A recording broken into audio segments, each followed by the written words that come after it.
Assalamualaikum warahmatullahi wabarakatuh. Bertemu lagi dengan pelajaran biologi di kelas 2. Kali ini gue akan membahas tentang jantung dan pembuluh darah. Oke, kita lihat di sini pada gambar ini bahwa letak jantung itu adalah di bagian dada sebelah kiri. Kemudian fungsi jantung itu adalah untuk memompa darah ke seluruh tubuh.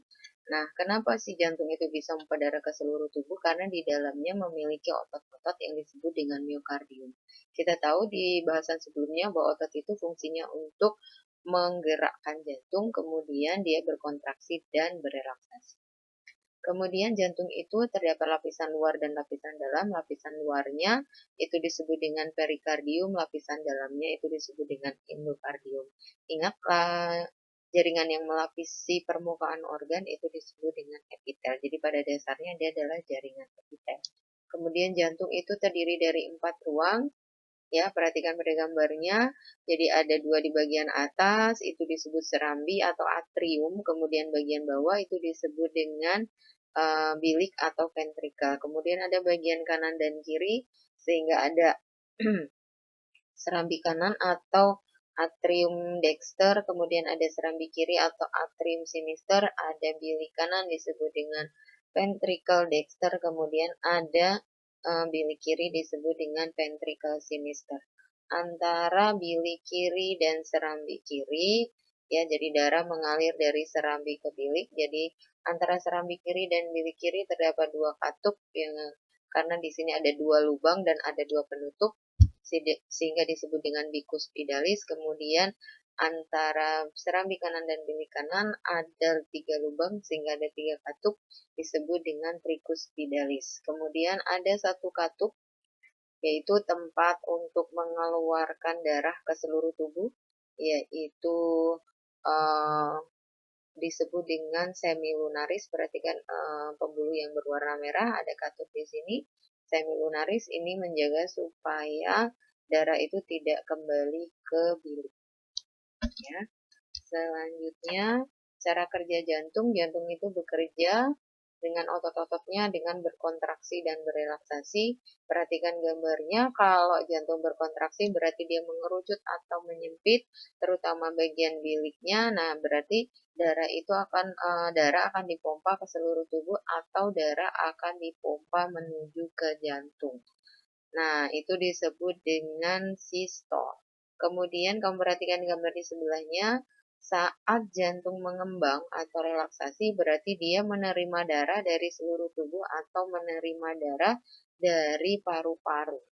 Nah, itu disebut dengan diastol. Nah, karena jantung itu bekerja mengerucut dan mengembang, maka yang kita lihat adalah berupa detakan. Nah, detak jantung itu, ya, itu bisa dihitung normalnya adalah 70 sampai 80 per menit. Sementara akibat dari kerja jantung ini juga menimbulkan aliran darah ke seluruh tubuh. Nah, aliran darah itu disebut dengan tekanan darah. Biasanya kita bisa menghitung dengan tensimeter. Normalnya ya itu adalah 120 per 80. Satuannya adalah milimeter Hg. Nah, 120 itu adalah sementara, kalau yang 80 itu adalah diastol. Selanjutnya mengenai pembuluh darah. Kamu perhatikan bahwa jantung itu tidak bekerja sendiri dan ke pembuluh darah. Perhatikan pembuluh darah yang keluar dari jantung itu disebut dengan arteri, pembuluh darah yang masuk ke jantung itu disebut dengan vena. Ya, bahasa Indonesianya arteri adalah nadi, kemudian bahasa Indonesianya vena adalah pembuluh balik. Ya.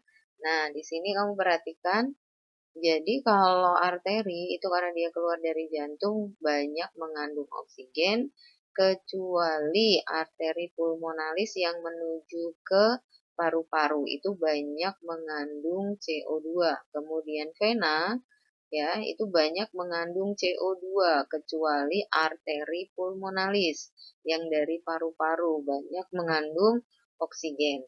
Kemudian ada pembuluh arteri yang ukurannya paling besar disebut dengan aorta, itu adalah pembuluh arteri yang langsung keluar dari jantung. Ya, dia pembuluhnya paling besar. Kemudian ada pembuluh vena disebut dengan vena cava. Itu juga ukurannya paling besar, itu adalah daerah yang langsung masuk ke jantung. Dari daerah atas, dari daerah kepala, vena cava superior, dan dari daerah tubuh bagian bawah disebut dengan vena cava inferior. Ya. Perhatikan perbedaan pembuluh vena dan arteri. Dinding dari pembuluh arteri itu lebih kuat dan elastis, kemudian yang vena itu tipis dan kurang elastis. Arah alirannya seperti yang tadi Bu bilang, vena itu masuk ke dalam jantung, kemudian kandungannya, kalau arteri itu banyak mengandung oksigen kecuali arteri pulmonalis, kemudian yang vena itu mengandung banyak CO2 kecuali vena pulmonalis, kemudian letaknya, kalau yang arteri itu jauh di permukaan tubuh sehingga tidak terlihat di permukaan kulit, kemudian kalau vena itu dia lebih ke permukaan sehingga dia terlihat di permukaan kulit, biasanya berwarna biru, kemudian katup. Kalau untuk yang arteri hanya satu, yang tadi Bu bilang semilunaris, kemudian yang vena itu banyak katup ya di sepanjang pembuluh karena dia alirannya lemah, kemudian tekanan darahnya atau aliran darahnya itu kalau yang di arteri itu dia lebih kuat sehingga kalau terpotong itu akan kalau pembuluh darahnya terpotong itu akan muncrat atau memancar, kemudian kalau yang vena itu dia lebih lemah ya, jadi jika terpotong dia hanya akan menetes. Nah, kemudian sistem peredaran darah pada manusia atau mamalia pada umumnya itu tertutup dan ganda. Kenapa dia disebut tertutup? Karena dia selalu mengalir atau melewati pembuluh darah. Kemudian kenapa disebut ganda? Karena dia 2 kali melewati jantung. Ya, jadi kalau kita urutkan lagi, ingat bahwa aliran darah itu dari bilik kiri menuju ke aorta, kemudian menuju ke arteri. Kita coba, saya akan balik lagi ke sini ya. Jadi dari bilik kiri menuju ke aorta, kemudian menuju ke arteri seluruh tubuh, kemudian baru menuju ke seluruh tubuh, ke vena, kemudian vena cava, kemudian masuk ke ke serambi kanan, turun ke bilik kanan, kemudian ke arteri pulmonalis, menuju ke paru-paru, kemudian ke vena pulmonalis, balik lagi ke jantung. Jadi ada 2 kali dia melewati jantung, gitu ya. Oke. Kembali lagi ke peredaran darah ganda. Jadi kalau dia peredaran darah ganda berarti dari jantung ke seluruh tubuh kemudian kembali ke jantung. Ya, kalau mau dibikin detailnya berarti dari bilik kiri ke aorta, ke arteri, ke seluruh tubuh, kemudian ke vena, ya, kemudian baliknya itu adalah ke serambi kanan. Kemudian kalau peredaran darah kecil berarti dari jantung, paru-paru ke jantung, berarti dari daerah bilik kanan, kemudian ke arteri pulmonalis, ke paru-paru, kemudian ke vena pulmonalis, balik lagi ke jantung ya. Tolong nanti dipelajari lagi supaya kalian paham urutannya.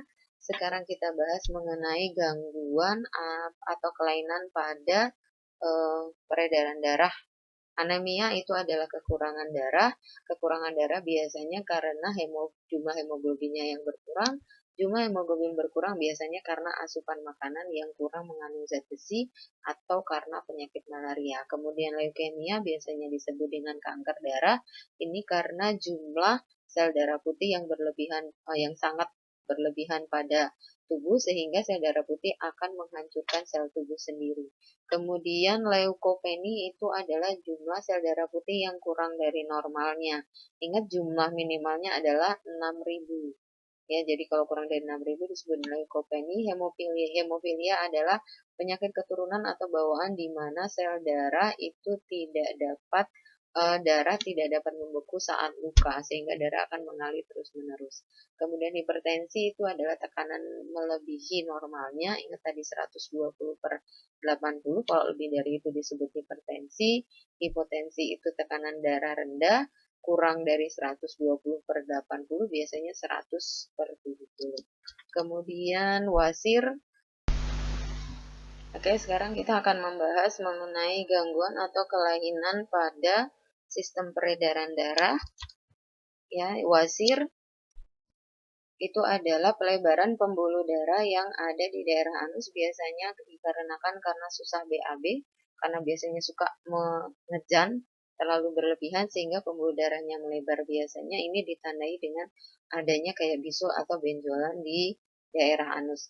Kemudian varises itu pelebaran pembuluh darah pada daerah tangan atau kaki, biasanya disebabkan karena aktivitas yang berlebihan dari daerah tangan atau kaki. Kemudian aterosklerosis itu adalah penyempitan pembuluh darah disebabkan karena adanya penumpukan lemak di pembuluh darah.